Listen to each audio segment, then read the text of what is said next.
Hello there. General McMillan. I was expecting a podcaster of your abilities to be a little older. Anders, you're shorter than I expected. No need to be so uncivilized.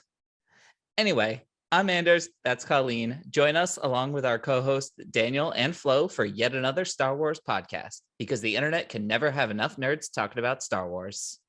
This season, we're headed, hopefully briefly, back again to the edges of Tatooine's Dune Sea to explore the new series Obi-Wan Kenobi.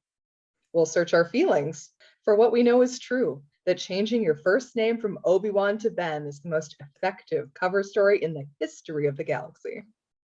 Yet another Star Wars podcast is available wherever you get your podcasts and is proudly part of the Forgotten Entertainment family.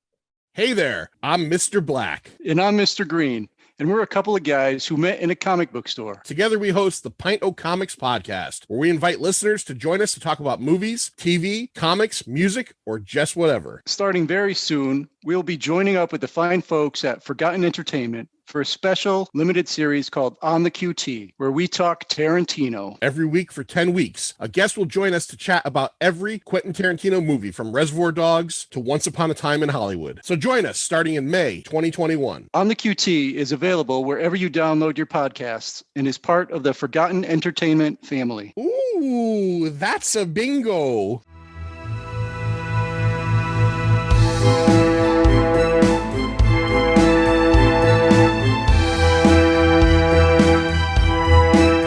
Welcome, nerdy knights at the well-rounded table, to Bohemian Geek Studies, where we take extremely dorky dives into our favorite fandoms. I'm Lady Colleen McMillan, just down to town from Edinburgh. And I'm Anders Drew, the Duke of Hastings. And I'm not the diamond of the season, but maybe like a sapphire or something. Flo Siegel. You can be the diamond. Nah, I don't think so. It's too much pressure. A sapphire is perfect. Yeah. Well, we vary in terms of our ranks here on BGS. We do have a Duke, apparently. One thing will always remain constant. There's always more to learn from the ton. And about the ton. Mm-hmm. So for this season on Bohemian Geek Studies, we are taking a detailed dorky dive into the saucy Netflix series Bridgerton. So break out the punch and lemonade and let's go to the ball. Woohoo! I'm so excited. Yes. I've only been asking for us to do Bridgerton for like a year and a half. So thank you.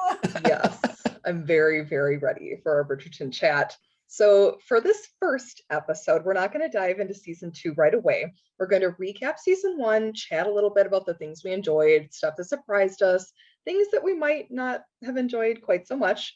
We're going to talk about the author a little bit, her inspiration for writing the books. We're just here to have fun, basically. We're going to titillate you with season 1 first. It's a slow burn. A definite slow burn in season 2. Holy crap. Oh, so slow. But we'll get there. We will get there. All right, let's do it. Let's dive right in. All right, so let's get back into season 1 with a quick recap here. So season 1 revolves around Daphne Bridgerton, who is proclaimed by the Queen to be the season's diamond debutante. When all of that sounds great, but her prospects aren't looking too promising, she concocts a scheme with the newly arrived Duke of Hastings to appear as though they're courting in order to stir up gossip and entice other suitors. Ultimately, they do fall in love, they do get married, and even when they are not sure of what their future is going to look like, the Duke is vehemently opposed to having children due to the cruelty of his own father, but they end the season welcoming a beautiful baby boy. Yay! That was like the fastest overview of Daphne's story. There is a lot in season 1, but we'll go into it a little bit more. Daphne's annoying in season 1. Whoa! Shots fired! A little bit, but I still like her. I like her. I do. I mean, Daphne. Besides the sexual assault, which we'll get into, but yeah, that she's great. That'll be in our things we're going to discuss. Yeah, tough look.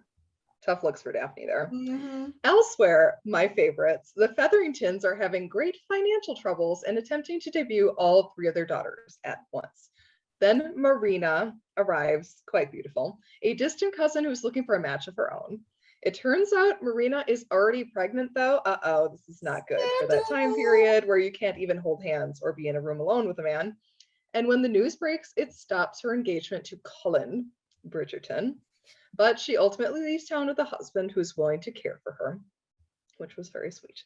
While this is a happy-ish turnout for her, the rest of the Featheringtons fall into potential financial ruin due to Lord Featherington's debts and his ultimate demise. Yes, it is very important that we say it is potential financial ruin because they are still living in a huge manor house. They still have servants. They're still not going to all the destitute parties. at all. Right. This is like Jane Austen era. We're ruined. We're so ruined. We only have one maid and a cook. That's right. And only 6 acres of land.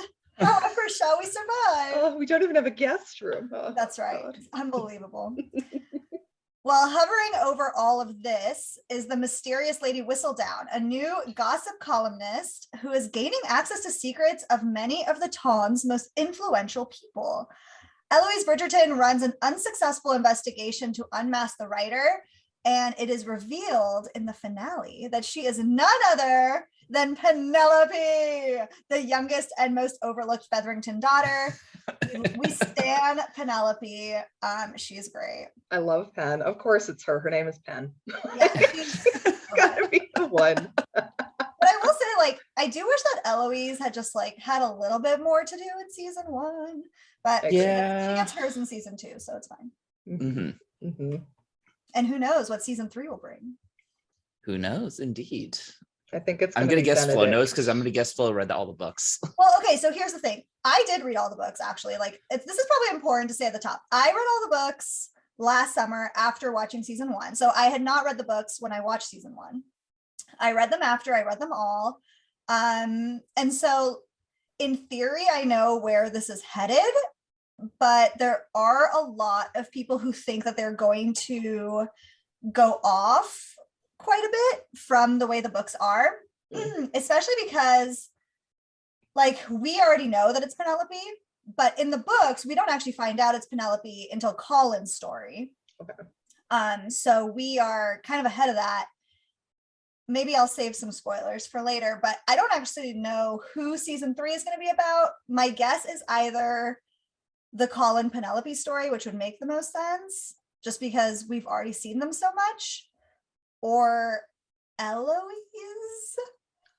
But like, considering who she's supposed to marry, it could be Eloise.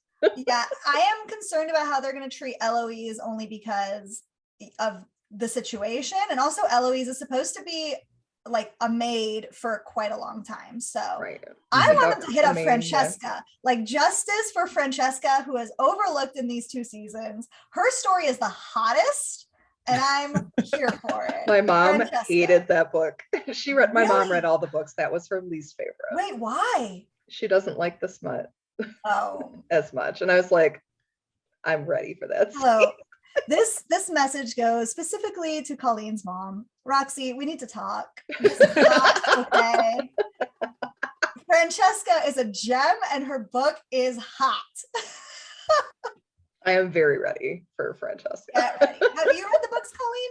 I have not read the books. Okay. I feel like I have because my mother told me everything about them and harped on season 2 about how it was different from the book. And I was like, Mom, you just need to watch because it's not going to be the same. Yeah, I mean, we'll definitely talk about the differences between the book and the show in next week's episode as we dive into season 2, but I am super excited to compare and contrast. So same. Woo! All right. So one of the things we wanted to really ask ourselves here, why is Bridgerton so popular? Both seasons have been like the chart-topping Netflix release when they came out so far. I think they've both become Netflix's like most watched show ever upon release. And I think the short answer for that is Shonda Rhimes. She is a hit maker as a creative.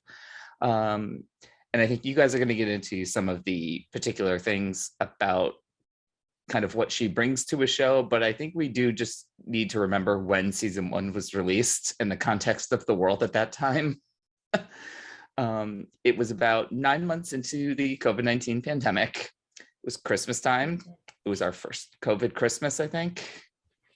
It was the best of times. It was the worst and we were just all absolutely desperate for something good. Something good in our lives. Something light. Something fun, positive, light. You're right, Colleen. And the show drops on Christmas, and it's this like weird amalgamation of like everything that people love. It's that Downton Abbey, The Crown period drama, but it's got a lot of the more interpersonal workings of a network primetime soap. I personally, I don't watch any of Shonda's other shows, like the stuff that she made for ABC. They're not my particular taste, but this was just awesome. And it was hilarious to boot. Like there were several like of the moment, like quote unquote shows of the pandemic, but I think it was this one and Ted Lasso were the two that just made us feel really, really good at very low points. Yeah. I mean, Like, the disrespect that you are showing to Tiger King right now is shocking. Yeah, no, see, Tiger King didn't make us feel good. Tiger King was watching a dumpster fire happen. I mean, that makes me feel good. So yeah, but only when I get to light the fire. That's fair. So I was like, I had a good time. I had a great time. Give me all the Tiger King. Like, let me put this, I'm not watching Tiger King season 2. I mean, I didn't watch season 1. I don't like anything to do with animals getting hurt. I watched season 1 and 2, so I couldn't do it. Anything where there's going to be an animal that gets in, no, I can't. I can't. So I mean, yeah, I do agree with you, Anders. We definitely needed this at this time. I actually had never seen Downton Abbey. So that was like not, which is weird because it seems like it'd be like right up my alley. I did watch most of The Crown while I was on maternity leave. My big like historical drama was The Tudors. So I love The Tudors. Man, I love The Tudors. Obviously we've done Outlander. If you have not heard us talk about Outlander, please go back into our Outlander pods here on Bohemian Geek Studies. And so I actually like wasn't going to watch this. I was just like, like whatever. Like I didn't know anything about the books. I didn't know anything about it. And then people started talking about it and they were like, it's so hot. And like, that's the only way to get me into anything is smut. So the short answer why this show was popular is because smut, Jean-René Page's ass, him licking a spoon. We'll talk about that later. That's a big thing between me and Anders. It's a big deal. But like this show, and I'll also talk more about this later when I talk about the Bridgerton Experience, is the epitome of catering to the female gaze. And I am here for it. So I think that's why it was so popular. It just felt so good and it was hot. All of it, so hot.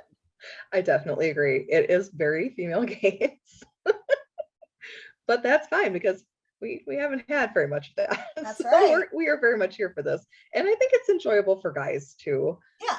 It's like, it's light and it's fun. And like Andrew said, it is freaking hilarious. It is very funny. It is so funny. The sarcasm is just epic. I love it. I love it. My ideas for this, people love costume dramas. I mean, come on, especially women. If you want an audience, just tell the ladies it'll be like Jane Austen with like a twist in there. Throw in some hot people, add in some forbidden romance, and you basically have a hit. Like people are gonna watch this. they just will, especially forbidden romance with hot people. We're gonna watch it. It seems a little silly and trite at times. Believing in romance and true love has always been like a staple, though, of people's tastes in shows and movies. Romantic comedies, they do well because they follow a formula. They follow the will they, won't they? Oh no, there's a spat. They're never going to get together. Oh no, they are going to get together. Believe me, because this is a romantic comedy. It's that time-honored theme of love conquers all. And I'm pretty sure that that's going to happen for every season of the show because it's about people falling in love. Plus, the inclusivity of the cast was such a smart decision. Because I think this is right, Flo, in the books, they're all like white people, basically. Yeah. Not like diverse. At really. times it's like a little bit unclear, like their race, but you certainly assume that they're white. Like there's nothing to say that they're not white. Right. But it's not quite as like forward as the show has it be, which I really enjoy. Yeah. It makes it unique having people of color in prominent roles, especially the Queen. Like, yes. Yeah, that was a big deal. Give it to me. I love it. And of course, Julie Andrews. You hear her voiceover and you're like, sold. I'm in. And she is the voice of Lady Whistledown. So kind of like having her and Penn be the same person. It's really fun. I just love it. It's fun. And we needed some fun. Yeah, I was gonna say, like, to add to, well, to kind of connect both of your points, like so many people were unable to date during the pandemic. And so like having this like little injection of romance was so lovely. It was just great. It's the same audience that was also checking out Love is Blind. Oof. I mean, you mean me? Yes, that's correct. I also Married did at not First watch Sight, that. me, also me. That Circle show, yes, it was I. I did watch The Circle with you. The Circle was so Did watch The good. Circle. Okay. 90 Yeah, Day yeah. Fiance, let's go. Yes. But Are you currently on that's Is It needed. Cake? I have seen some of Is It Cake. Okay, this is like a tangent. Who's the guy who hosts that's on SNL? I don't know. It doesn't Which one? matter. The guy Oh, who is it hosts Mikey Day? Is It Cake, maybe. Anyways, I really like him on SNL, but he is god awful as the host of the show. Like, No. it is beyond cringe. And then like every time he makes a joke, the like contestants clearly are forced to laugh, and it's like, this is not good. No. So, anyways, I'm really struggling to watch As a Cake. That was don't- my 2 we don't seconds review of struggle, As a yeah. Cake. We don't struggle to watch this show No, not whatsoever. This I had to one like stop myself from binging the entire thing. all for at season once. 2. Both 1 Oh. and 2, because my One, I mom wants to definitely watch did. it with me, so then I have to. Um, I can't binge the whole thing at once because she would fall asleep. All right, next we're going to talk about the author and the books. What might come next? But we don't want to spoil too much for Anders because we want it to be a surprise for him. All right, so yeah, Anders, I'm okay with spoilers. spoilers. I'm okay with spoilers. well, I mean, and again, like we don't know how the show is going to take any sort of right turns. Right. So, Yeah. like what happened in the book might be completely different. It could be, especially certain characters. Yeah, I think it's fine. Like we did give a spoiler warning. So, spoiler warning. If you want to read the books first, go to your local public library, head to Libby, get the Mhm. books on your Kindle, Mhm. and enjoy them. They're really great. Because Gregory and Hyacinth are going to have love stories, so I'm guessing they're going to be later if they want the same actors to play them. I mean, I doubt that will happen, but maybe. They might have to be recast Yeah. because they're going to want to keep this show going because Netflix needs all the help it can get right now. Snap. All right. Yeah, but that's the thing, that's why they'll probably cut it off. Like one of the reasons they cut off shows at like seasons 3 and 4 is because usually that's when you have to give everyone a raise. Mm, That's when you have to that is fair. renegotiate Although contracts. Yeah. if Shonda's in charge, she might take the show somewhere else too. Mhm. I just don't Which- think they're gonna be able to sustain 7 seasons of this. Mhm. No, it's an Like- expensive show. It's gotta be. Yeah. And it's also like Gregory and Hyacinth, like it's kind of whatever. Like if they cut Gregory and Hyacinth, like I'm okay. Right. But if Like, you they could be if you together. touch one hair on Francesca's head, I will sue. Her beautiful brown-haired head, which Daphne is supposed to have brown hair also. Yeah, well, they're all supposed to look very similar. Yes, which is true of the guys. Oh my God, some days I'm like, Benedict, Anthony, which one are you? Colin, I can just tell. Yes, that was a common problem. My mom has no idea. One of them will come on screen. She's like, which one is that? And Yeah. I'm like, does he look happy? It's Benedict. Does he look broody? It's Anthony. Does he look like a frat boy? It's Colin. Yes. Yep. With those like cherubic cheeks and the narrower eyes. I'm like, oh, Yep. Colin. Poor sweet idiot Colin. All right, so next we're on to Julia Quinn. She is the author of these books. While her books may be about courtly drama, I really liked this quote. She said that portraying a healthy relationship in literature is most revolutionary thing you can do, Mhm. especially nowadays when a lot of people are looking more for like Gillian Flynn or domestic dramas, Colleen Hoover, authors like that. They want something more like, oh, the husband and the wife are murderers and they're going to murder each other and we're not sure when it's going to happen. I mean, not me reading only like mafia reverse harems. Hey, you do you, my girl. You do Girl, I you. always do. But yeah, I mean, that's very different.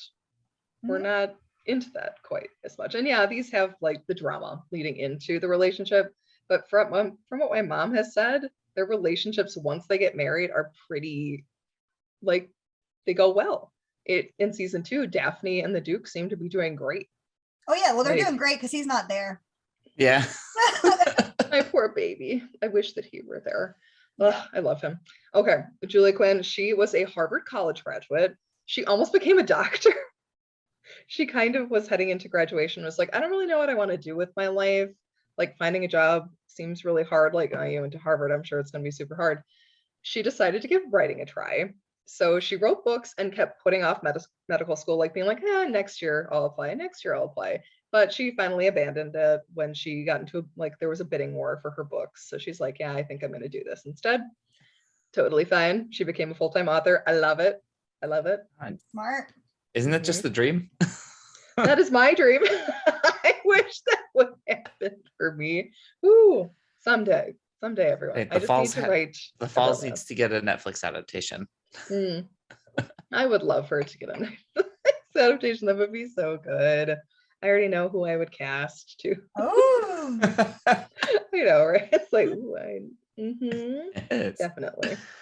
Yes. And I mean, right now, she seems to just kind of be living the life. She has stated that she wants to be Lady Danbury when she grows up, which fair, 100% fair. yeah, who doesn't?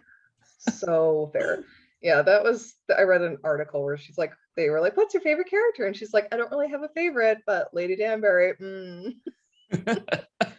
Like, I agree. If I could strut around in those costumes with like a cane and just be badass. She freaking wields that cane. She does. She's like Lucius Malfoy. I was about to say that. I'm so sorry, Flo. Oh my god, I that's stole so your- funny. Stole your Jason Isaacs thunder. How dare you? Like that thing is swinging as she's moving. Yeah, she Mhm. is really bringing the heat with it. People got So, while she was surprised that the show took off like it did, Julia always thought that there would be an audience for the show. Obviously, she was right. Mhm. Since it was being developed by Shonda Rhimes and Regency era romance stories usually did well, Julia thought it would be well received, but she had no idea how famous her series would become. And it was tough for people to get books for a while. Like, I had to buy the first couple because they were unavailable at my public library for like, it was like a 14-week wait or something preposterous. So I bought Daphne's story, which is the Duke and I. Mhm. And then I think I had to buy Anthony's as well, which is the Viscount Who Loved Me, which is season 2. But then I think the rest of them I was able to finally get through the public library. But it was tough out there. It was a jungle. Mhm. And there are books, like we said, for each Bridgerton kid and how they experience and find love. So we are expecting a couple more seasons of Bridgerton. Again, I don't think they're going to go the full 7. No, I can I see them doubt they're going to go condensing. 7. The issue with condensing, though, is like, unless It would be really tough. they don't take place like in the same place. Like, you can't condense Francesca with anybody really, because like the characters are completely different. You could condense Eloise's with somebody, maybe Colin. Collins, maybe. Yeah, maybe Colin and Penn. And then I guess you could do Hyacinth and Gregory together because they're pretty close in age. But Mhm. like, I honestly, I don't know. And that then, would be like, fine. What about Benedict? Like, Benedict's is weird. Benedict Benedict got in some theory is stuff going coming on. next, isn't it? So If they in follow the theory, books. if they're yeah. going in order, Benedict should be going next. I do not think Benedict is going next. There has been like, well, I mean, he could. Benedict's story is a little bit like, Out of the loop, kind of. Benedict's story is basically Cinderella. Mm. And like, I don't know that would be super well received on its own. Yeah. I don't think that we've seen that side of Benedict at all. And honestly, like when I first saw season 1, I thought Benedict was gay. Like, did anybody else bi. think that? Because I really Yeah. thought Or he was bi. gay. Yeah. Okay, And so maybe they'll that's go that direction. 0% in the book. Yeah.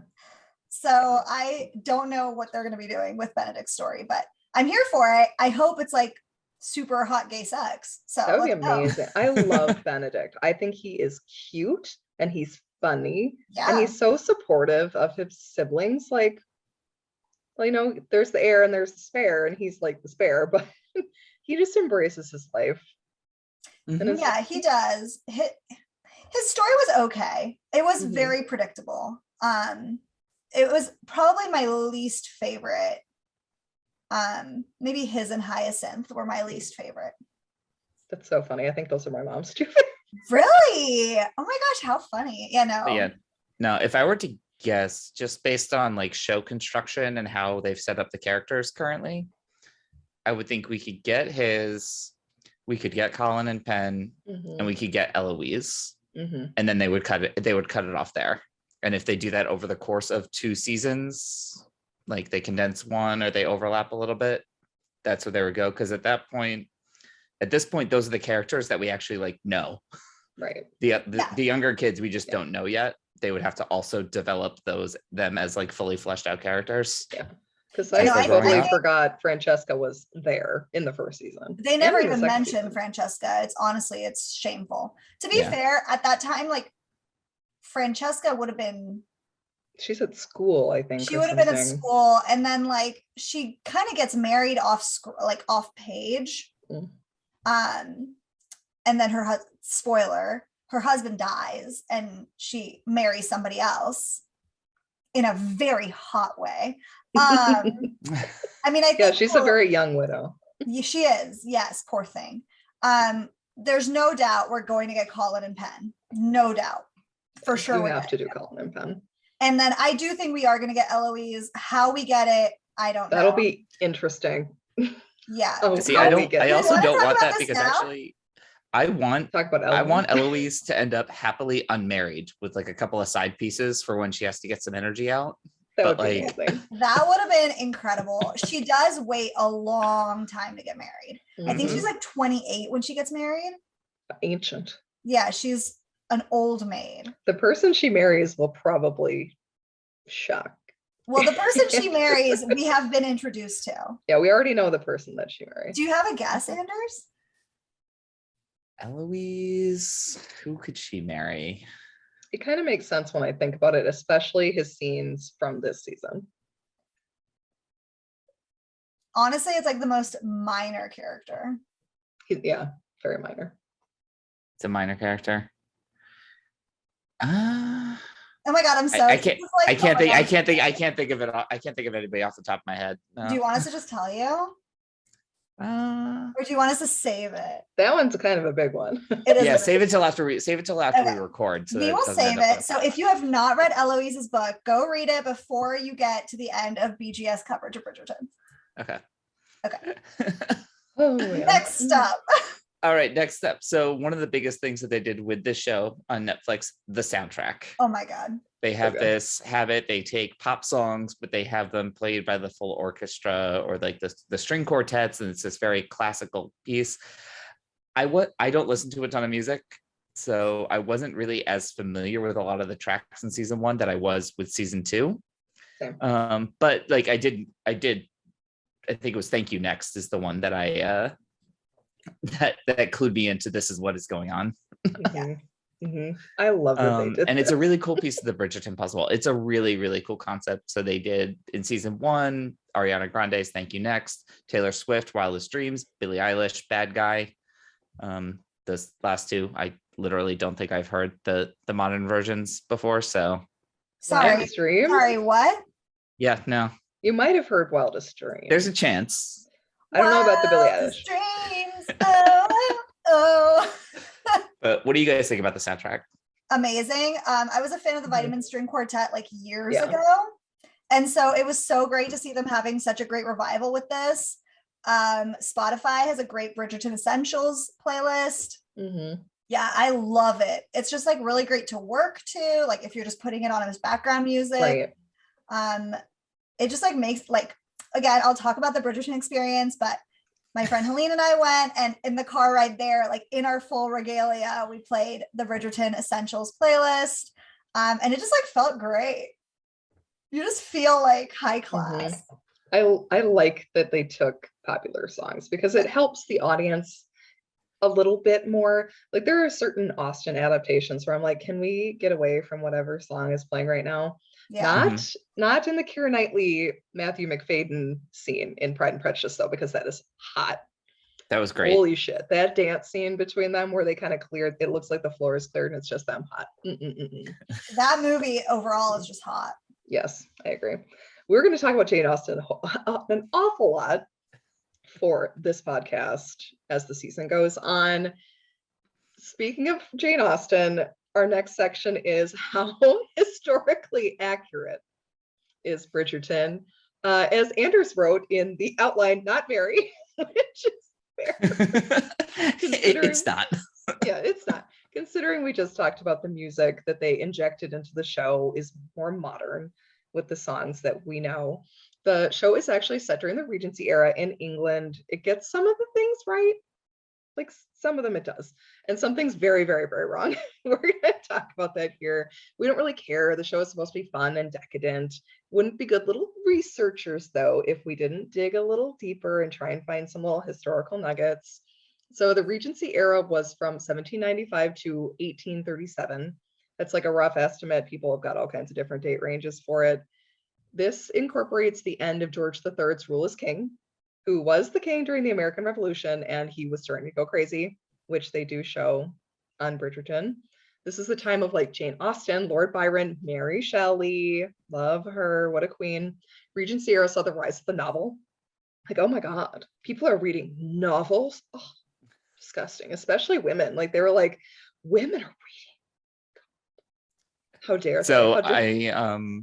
I've been watching over the last week or so. I've been going through the PBS Masterpiece Victoria series, and there was just an episode where Diana Rigg, always a queen, love her, coming through as like an elderly duchess, makes a comment about how in my day, the idea that women would be reading novels. I mean, it is shocking, frankly. Very shocking. Although women were supposed to be well read also, but not novels. Not like that. You should be well read. You just can't read. That's right. Exactly. Just Latin scripture. Yes. Yeah. You have theories and ideas. Oh my God. Reading smart? No. So I would think this show is most influenced by Jane Austen.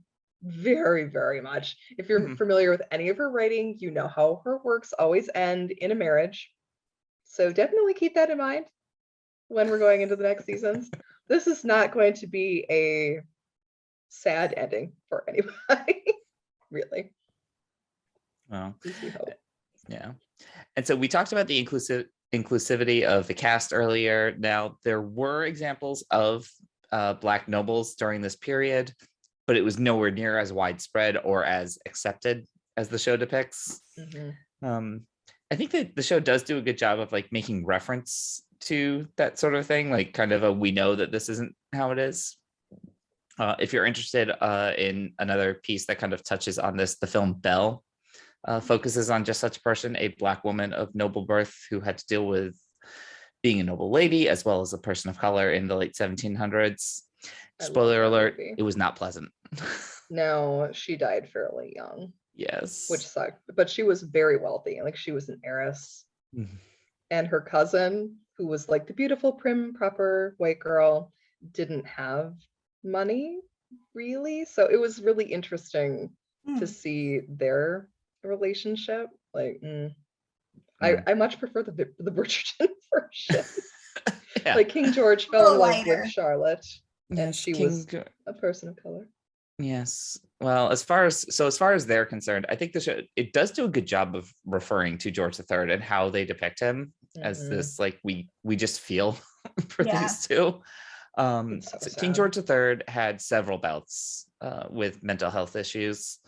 At various points during this period, Queen Charlotte was his guardian, his regent, something she and the Prince of Wales fought for control of in 1789. And ultimately led to an estrangement. And I think they finally did manage to reconcile between the two of them. And at the end, his kind of estranged wife, like she was just in a bad mood most of the time, didn't really go out in public anymore. And she flat out refused to see the king alone by the end because it was that freaky, that scary for her.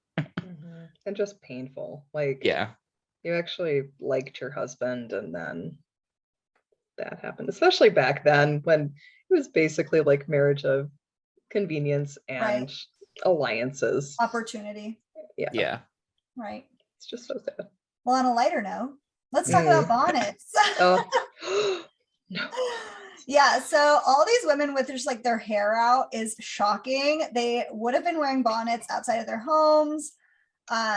It's just crazy. They're so immodest. And But also their hat game is on point. Yeah, it is on point. when they are wearing hats. It looks great. But yeah, I mean, we're seeing a lot more skin and like beautifully coiffed hair than we should be. So also, letting the hems down on gowns was a real thing at the modiste. So when Mrs. Bridgerton tells Eloise it's time to let her hems down, that signals to the eligible men of the ton that she is single and ready to mingle because, you know, she's no longer a child. She can't be showing off those extremely sexual ankles. And your hair has to go up. It can't be like long and flowing anymore. Which I guess like we do see a little bit of with Eloise, but it's still like down a lot of the time.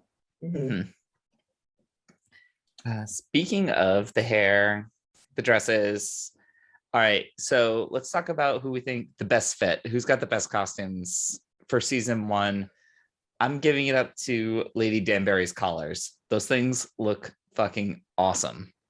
There's just something like, it looks like something that we would see in like kind of like a Disney fairy tale type thing on some kind of a queen, just the high collar coming up off the shoulders. Yeah, kind of Dracula-ish too. Like she makes it work.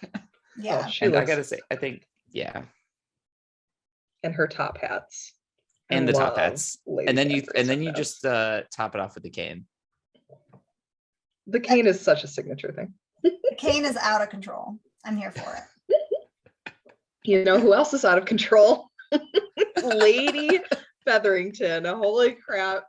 I love her. You guys, she's a disaster, but I love her. Every one of her looks slap, like insanity. She has no time for those dresses that are like the empire waist with the straight across your boobage. No, she is showing her curves. She is showing her cleavage. She's like, I'm married and I'm still hot, so everybody gonna see it. I love it.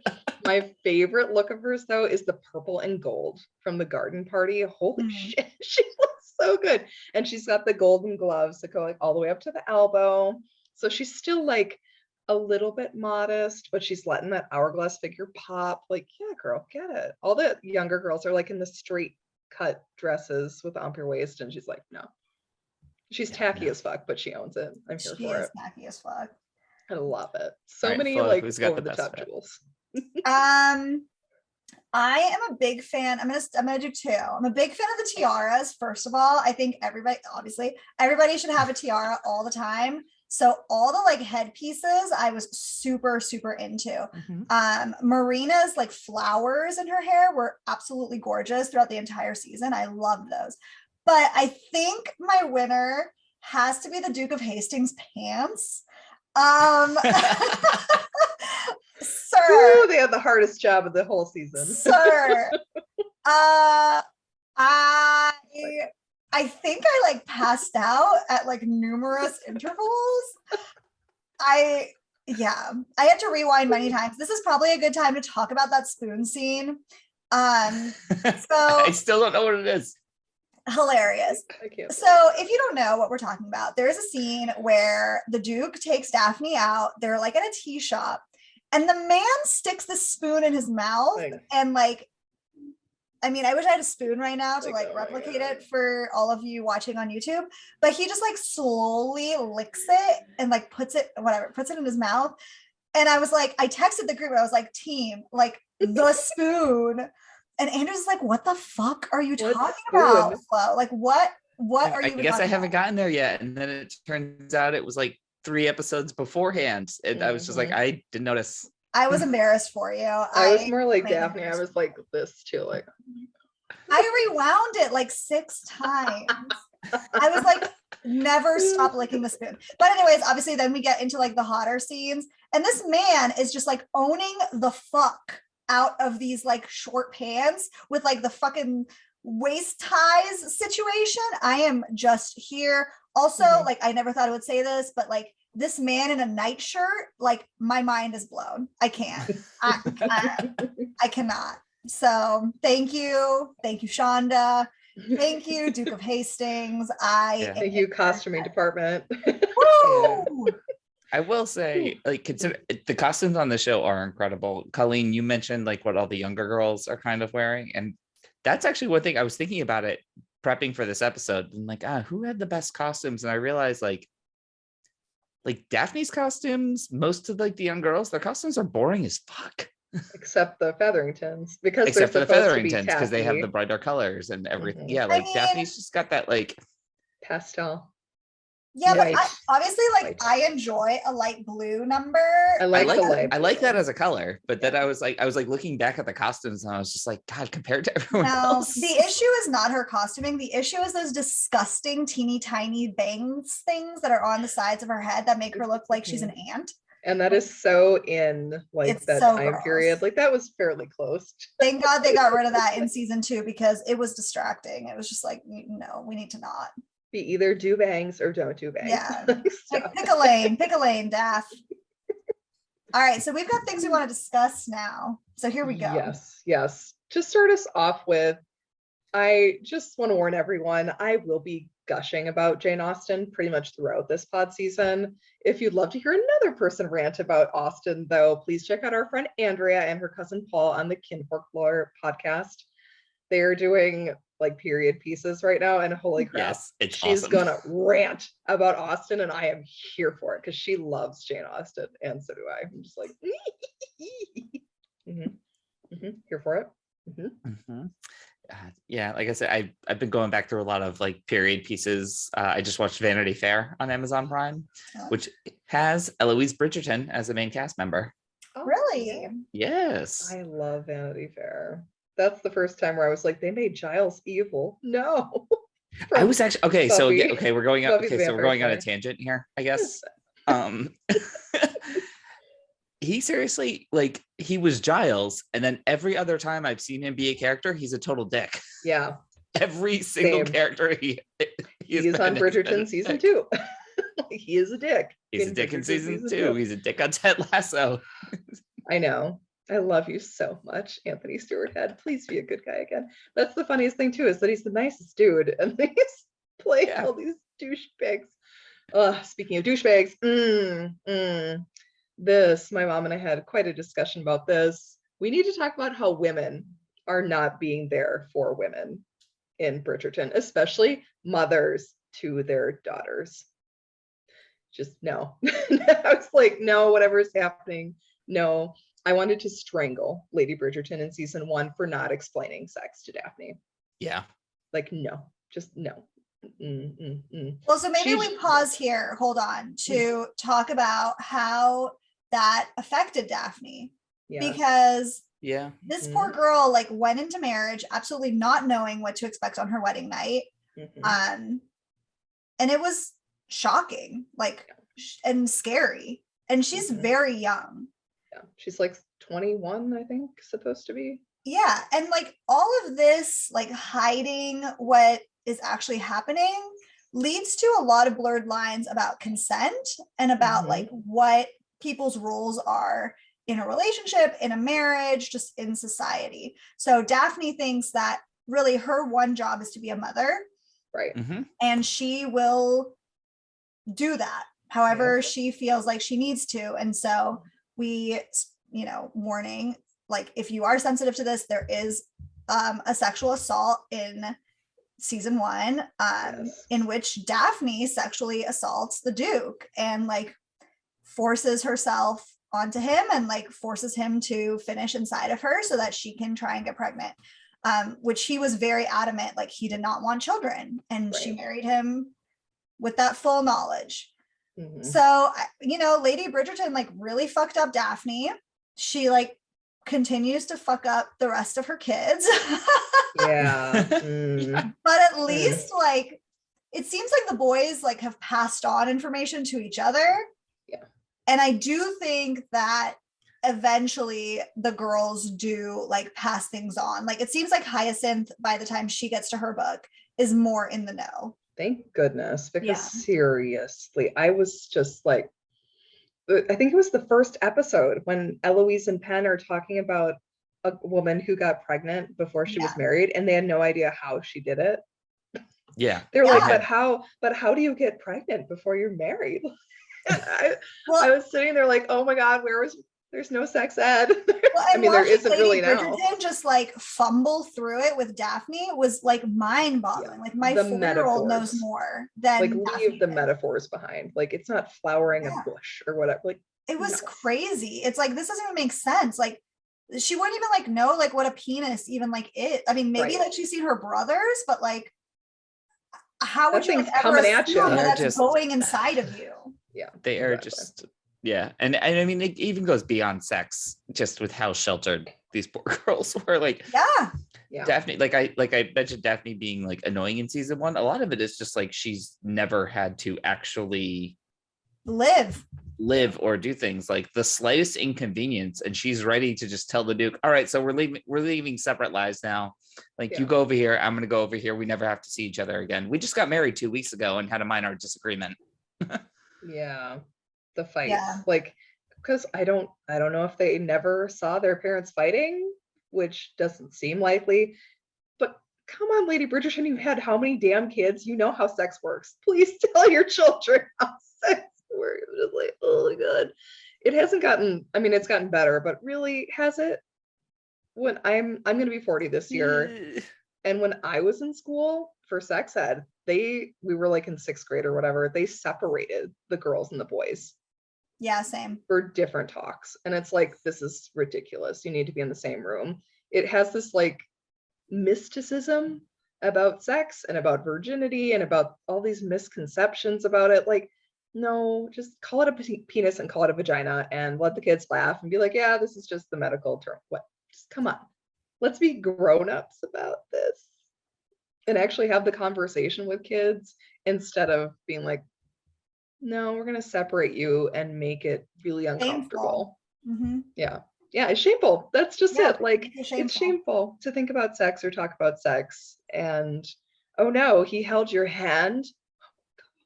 You must be married now. Must be married right now. I think Gen Z is like so much better off than we were. So I'm 31 and we were split for like period talks. Yeah. We were the boys can't handle it. Yeah, the boys could not handle periods, obviously. Mm.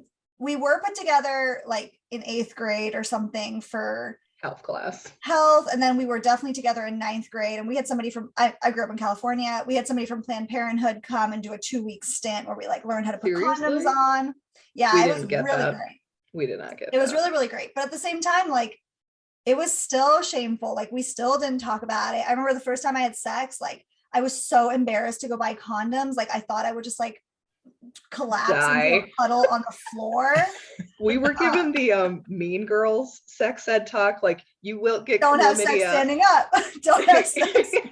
You will get chlamydia. You will die. You will get pregnant and you will die. Like, oh my God. This is like a funny tidbit, but in 8th grade, I was at a sleepover and I decided to look up oral sex in the dictionary because I was convinced that I had been having oral sex with my friends by talking about sex because I thought it was just like talking about sex because it was oral. And yeah, so anyways, that's how much the system failed me. The system has failed us all. Let's yeah. So you are of a certain age. Let's do better. It's not shameful. I still find myself like hiding a tampon in my sleeve when I like go to the bathroom at school. Like, because heaven forbid that like people know that I have a period. It's just crazy. But yeah, let's do better. Let's be better. It's not shameful. And we need to do better by our kids for sure. Yes. And let's not out our pregnant cousins.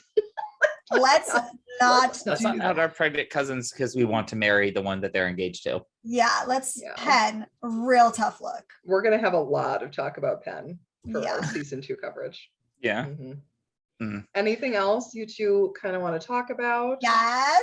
I love okay. So I want to talk very briefly, because I could go on for a long time, just about the Bridgerton Experience, which is put on by Netflix. So it is called The Queen's Ball, and it is The Queen's Ball, a Bridgerton Experience. There's a colon in there. It's put on by Shondaland and Netflix and Fever. It's currently in Chicago, LA, Montreal, and Washington, DC. I went to the one in LA because obviously that is where I live. I think it's like $60-ish a ticket. There is a VIP experience, which I did not do, where I think you get like early access, and I think you get like seats for something, which I don't care. I didn't need seats for anything. It's an hour-and-a-half experience. Ours was at the Biltmore LA, which is a really nice hotel. And so basically, like, what happens is you show up in like your finery. I will post a picture at the end of this video just so you guys can see what I wore. Actually, I made a TikTok. I'll link my TikTok in the comments. That way I'll get some hits too, because you're girl. So it was really fun. There is alcohol. There are also soft drinks, very expensive. So I recommend you do not get thirsty. A water bottle was $7. There's a lot. Oh my God, that's ridiculous. Yeah, it was ridiculous. Hide it in your bustle. Jesus. Yeah, just figure out a different way. You can bring in bags. So if you're wondering, you can do that. Definitely bring in your camera. There's lots of photo ops. There is a modiste where you can buy Bridgerton items, like, like Bridgerton t-shirts or whatever, but also things like tiaras, jewelry, things that you might want to wear to the ball. And Queen Charlotte is there. You get to go and curtsy to the Queen and her lady in waiting. And actually my friend Helene, or our friend Helene, but I went with Helene, got picked first to greet the Queen. And it was very exciting. They also do this cool thing where they take a picture of you and then it becomes like a portrait. And so if you do that, there's like different digital frames all over. And so like different portraits get put all around as decoration, which is really cool. There are incredible performances. Like some guy is clearly playing Anthony and some girl is clearly playing Kate. And they do like these kind of like risque Regency era dancing. Like at one point, the one where they have to do their hands. They just stand still and like stare into each other's eyes. Yes, they do a lot of staring into each other's eyes, but at one point he like took off her glove and I was just like, they're gonna have sex on the stage. And then so I took a video of this, and in the video there's a part where he takes off his own glove and you can hear me in the background going, if he takes off his glove, I'm gonna come right here. So it was like that kind of thing where it wasn't like they were like freaking on top of each other, but it was like hotter. It's hotter. It was hotter. It was very subtle. Again, like very female gaze, like centered. There was a whole dance where like these silks came down from the ceiling and they like did this like dance, like hiding in the silks. It was amazing. And then they led us in some like line dances, like Regency era style line dances, which is really fun. There are like actors throughout that are interacting with you. And then at the end of the night, they put on some like extremely millennial tracks, like LMFAO, Beyonce situation, just so that you can like get out and dance. They do pick a diamond of the evening. I was not the diamond, hence my intro. That's some bullshit. It is some bullshit, but that's okay. It was super, super fun. It was probably, I'd say 85% girls. And that it was kind of great. Like, I don't think I've been to an event where I was like, you know what, like, I don't need to impress any dudes. Like, I'm just going to party with these Regency girls in their prom dresses. In terms of attire, people went from like Vegas, like hoochie going out dresses to like paid $500 for like an Etsy made Regency gown. Mm-hmm. I went somewhere in the middle. Your dress was so thank sick. you. You're so sweet. It was pretty awesome. Thanks, team. My dress is from Macy's. It is a prom dress. And here is the tip. It had pockets. So it was great. Fabulous. Mm-hmm. You can wear a long dress, short dress. There were all kinds. And you do get a copy of that night's Lady Whistledown when you enter. And there's Ooh. actually like all these clues around. I didn't do that because hour and a half goes by really, really fast. Yeah. But if you want to do that, it's like murder mystery kind of situation. Ooh. And yeah, I mean, that was pretty much the Bridgerton experience. So if you get a chance to go, if you're in Chicago, LA, DC, or if you're in Canada near Montreal, then you can go. And it's really, really fun. Sounds so cool. Yeah, it was really cool. I love that I shit. can't lie. It was great. If there was a real Austin Land, the Carrie Russell movie, I would go. I mean, Love it so much. Anders, anything else Go you with you wanted if to Carrie drop? Russell's there. Oh yeah. We're gonna fight over her. Like, girl, I just want to talk about your hair. Can we? All right, guys. Well, I think that is where we're going to leave it for today. Thank you for being with us, and come back next time for more shenanigans with the BGS ton as we get into the first 2 episodes of Bridgerton season 2. the Until slowest then- burn ever Oh, imaginable. this burn was like I burned for you all the burning. Slowly. So much burning. very slowly. But until then, my you God. can find us on YouTube or follow us wherever you're getting your podcast. No matter where you're doing it, just hit that follow button and give us one of those 5-star reviews. Check out our website, bohemiangeekstudies.com, where you can watch all of our episodes, enjoy Colleen's Book Corner, where she reviews Star Wars literature, and reach out to us through email and social media. You can find us also over on the Yet Another Star Wars podcast feed, where we go through Star Wars movies and shows and are gearing up for the new release of Kenobi coming at the end of May. And as always, keep telling other nerdy knights to join us. It really does help. Until the next time, kinks up, hems down, and keep those episodes streaming. Let's go. Bye, everybody. Bye.